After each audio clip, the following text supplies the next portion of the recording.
Welcome to the final part of the large model Showman'S engine, part 52, testing the repaired water gauge and the injector.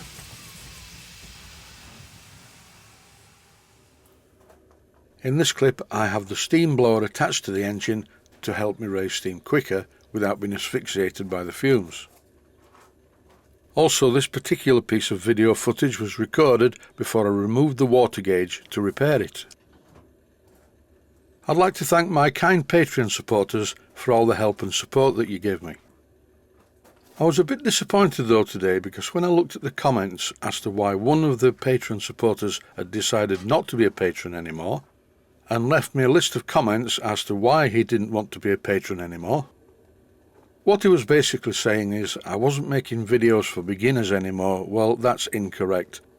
And also I was spending too much time on this very expensive traction engine. So okay, I can handle this, it's not a problem. I had to spend a lot of time on this traction engine because it took a long time to make it right. But now, thanks to the repiping of the injector, it's actually working. This is the first time I've managed to get water into the boiler using the injector, so I can put a tick against this. And during the repair of the injector piping, I made many comments suitable for beginners, like how not to silver solder piping.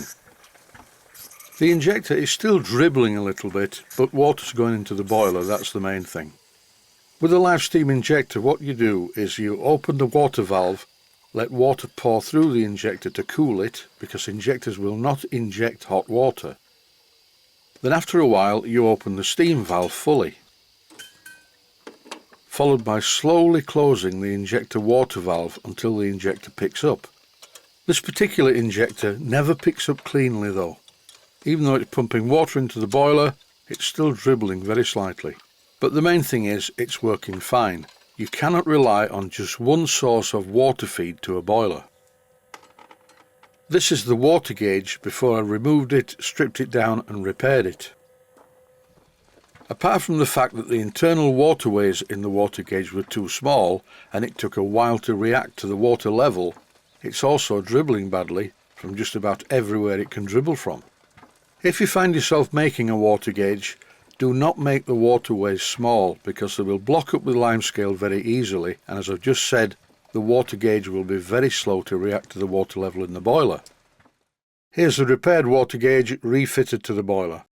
I've also made a new gauge glass protector. This is just a piece of rolled brass tube. How did I roll it? Around a piece of bar.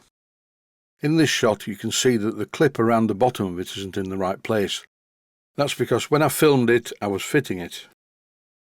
And the good news, it only leaked from the glands at the top and bottom. You can see some water drops down the side of the protector. The gland nuts that hold the glass in place must not be tight. Beginners to the hobby usually get this wrong. If you over-tighten the gland nuts on a water gauge, you will probably fracture the glass as the gauge gets hot and moves around. After about an hour and a half, I had enough pressure to turn the engine over. But only just. After a while it stopped of its own accord. I need to be patient and let the pressure rise before opening the regulator again. Like this. I've put the engine in reverse so the generator is actually generating electricity.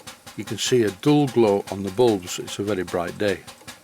This in turn gives the engine some work to do, so the blast up the chimney is now at a higher pressure, which pulls more air through the fire, and subsequently this makes the fire burn brighter and generate more heat.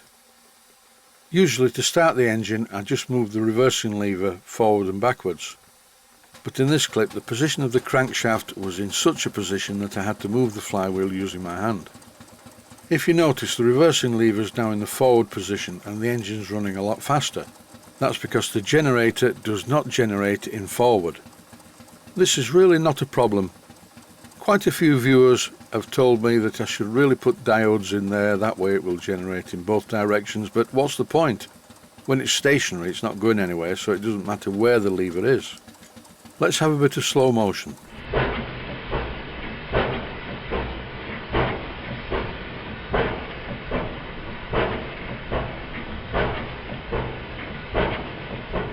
This traction engine is a single cylinder traction engine with one 3-inch diameter cylinder.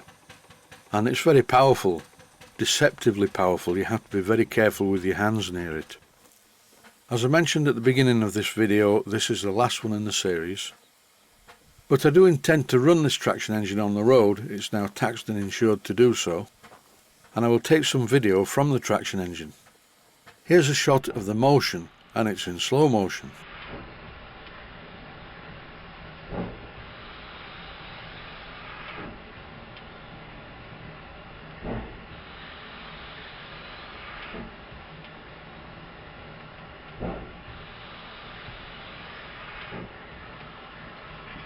My YouTube channel is primarily designed to educate beginners in the wonderful hobby of live steam, and I make a great effort to keep it that way. I even did a series about rebuilding a small Mammoth traction engine. I must admit I really have enjoyed working on this big one though. Here's a shot of the 4-chime whistle and the siren that I fitted. And in case you haven't watched the entire series, you will notice that there's a copper collector under the whistle. This collects the condensate and drains it down onto the ground. Here's the final view of the water gauge, and if you look carefully you'll see the water bobbing up and down as it's boiling. Before I enlarged the waterways in this water gauge, it didn't do this. The water just stayed in the wrong position most of the time.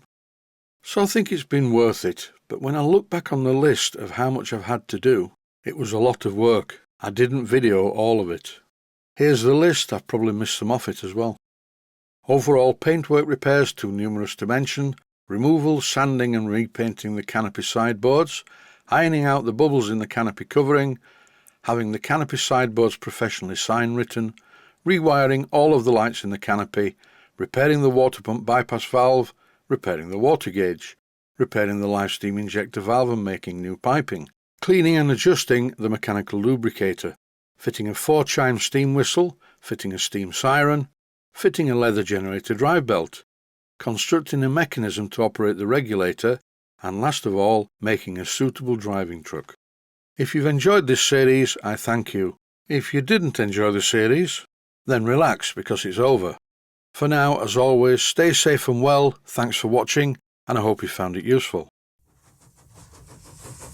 Please take the time to visit my Main Steam Models website and click on the section of the website that says Video Playlists.